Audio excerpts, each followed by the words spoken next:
Democratic Republic of Congo.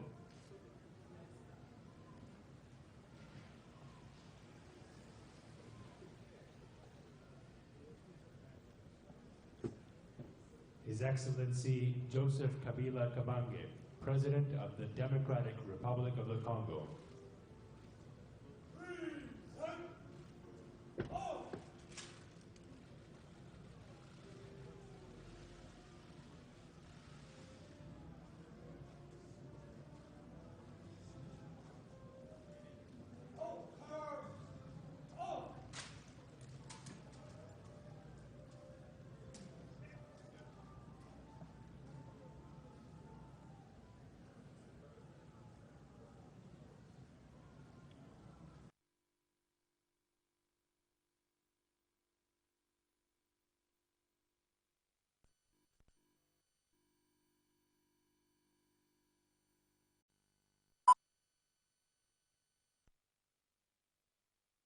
Amani, amani kwa watu wote.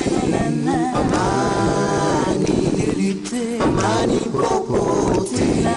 Amani, amani kwa watu wote. Amani, amani popote. Amani duniani pote. That's right.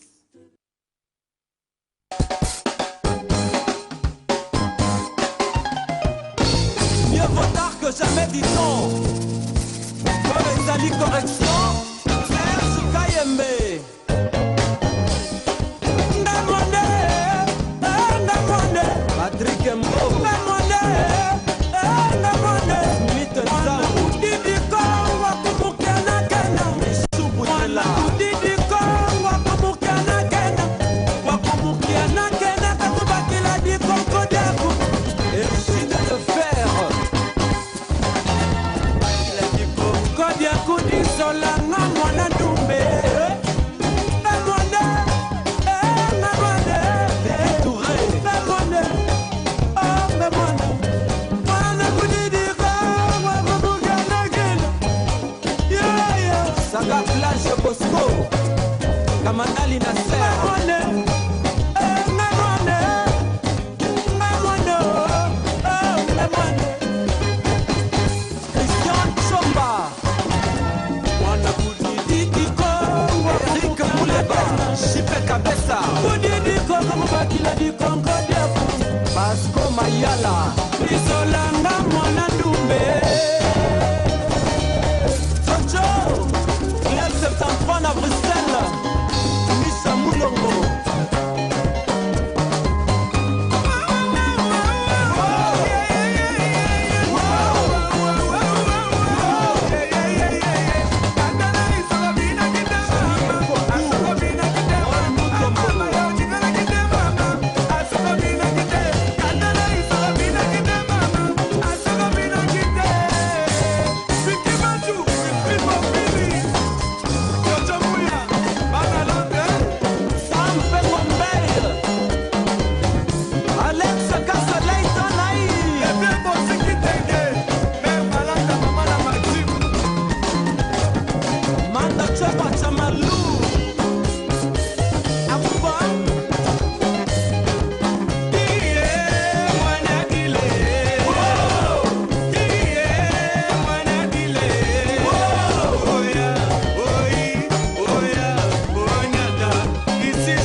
ezali suka Frank Aki l'étoile de Londres.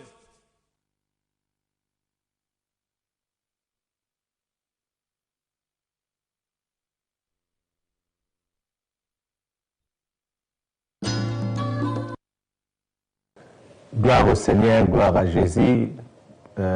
Na pesa ni mbote na komune Yesu Kristo boti kolanda mwana biso afaka ki le mse bandi ko bato mais pourquoi pasteur atien nzembo wana expliquer bino pourquoi na pesa na check nzembo wana toza na temps où on na ba ki toza na temps de réflexion nazo pesa na quelques communiqués naza nango awa naza na communiqué ya shop o ya Fondation Mwika eza na Islande na Letton azoluka motu moko soka lingi azo espace abengi ye na numéro na ya téléphone abengi ye pona apesa espace eza ndeko na biso Gidi Fondation Mwika azo yede bandeko na Kisasa téléphone na ye ezali 070 na azo pesa ngo rapide awa obenga azali sero azo sunga pena bandeko na kinda ndenga ba possibilité na ya muke ezali 074 483 68 240 074 483 68 240 wana ezali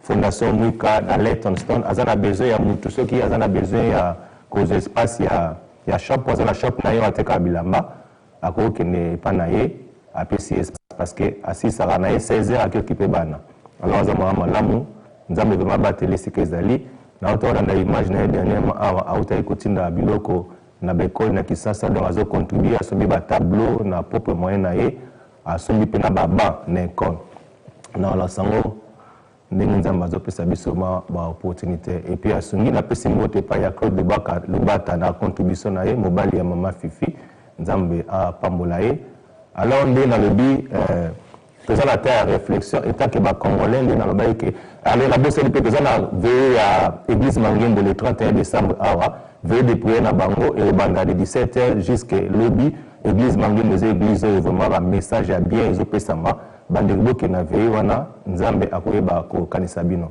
Alors nous les pasteurs nous na kata communauté na biso toza na un grand travail na lobby na communauté oyo c'est vraiment biso ba congolais to ba ko réfléchir un peu boto ni mangana to la samwa na nani Frank Akil et da bandeko le peut-être bo benga mutaza libanda wa pour la biso na www.matvchannel.com awolanda na live ndeti na zotala pe na zana iPad ozomona nga awa so abeti www.matvchannel.com ba émission na ngai eko yoka na kuna mbala moko alors ndeto lebi toza na terre réflexion la chaki mwana na Frank Akil pona walaksake mwana na bomoni nzembo auta ko sala nzembo mobo awa album ya Negressimo oyo sala vraiment succès na batawana alors bandeko oyo baluka ko créer batu ba problème pour ndenge zala kana soki ba lingeli yo bu ndenge balobaka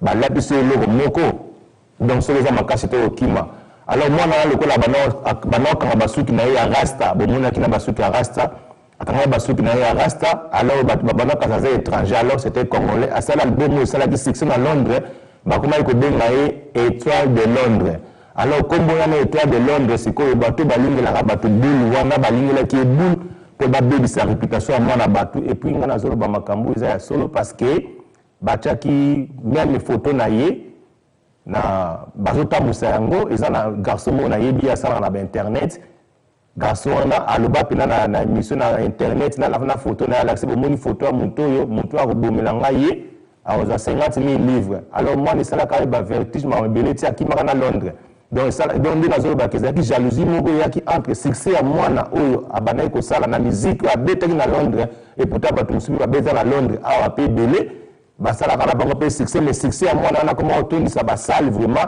et puis abeti ndenge ya betaki ezaka ndeka ba wile longo ba beta na étranger mais ba beta a wile longo ba congolais te ni rwandais te mais ye ba bengi rwandais pour ba créer les problèmes ba luka ba boma ba ba sa vie na a continuer sous ma musique était alors ezalaki kaka esprit à jalousie alors voilà ce que je sais ce qu'on a biso ce que ba pasteur nous avons un grand travail de monde ba madame F Awa ce sont des païens mais bazo décortiquer Bible selon connaissance na bango et pourtant que des amusants na bango te bazo linga ba aider communauté. Alors ba pasteur bo vana bandako ba comme ko intervenir nazo tala zo sala nga mawa. Alors zo senga soutien ya mutunyo surtout pona et l'autre est avancé. Tout ça ba est rebellé. Donc pour laisser bon le baquet TV za cher. Alors comme na mesana pour se sacrifier, na pesi 3 mois il y a half price donc des demi prix. Na mutunyo so ya kokota donc a futa demi prix pour 3 mois. Et ça pour la communauté na biso parce que tu t'imagines nous sommes dans la communauté oyo mutu azana 55 ans d'âge. Akeki sasa marié a commis na kili kuna kumusaka na bana mike. Tu t'imagines? Donc raisonnement exact tu dois réfléchir alors tu dois les lambo que so beba. On combien de millimètres ya mabe ozo tchana mwana wana ya 15 ans. Oh yo ke kuna okinoko ça y est parce que vous type auto. Nazolo bake donc Mutaza marié dans Londres, tata ya munene plus de 50 ans, ok na kini kozo linga bana mike, mais c'est quoi? Ozo mona siko donc ozo senga siko ke na kati na communauté na to bana ko réfléchir, to bonisa biso moko communauté avant to ba ko sala ba makamu suso ozo raisonner. Parce que tant yozo ke no bebisa bana wana mike wana. Ce sont des malédictions ozo tchana kati na mboka na biso. Alors bozo le mboka bogole la ndenge ni tango bino moko. Oza na Facebook un marié. Oza na Facebook na Facebook nous na code. Moi je n'ai pas code wana ya Facebook te. Na Facebook ozo linga basi na Facebook oyo mona te. Tu t'imagines les gens dans le niveau où oza na vraiment donc ozo senga délivrance. Délivrance ne route pas nani pas banane pas na biso basal na Nzambe. Nous avons un grand travail. Je dis bien que nous avons un grand travail pour la toye ba ko éduquer peuple na biso moko congolais toye ba ko bonga.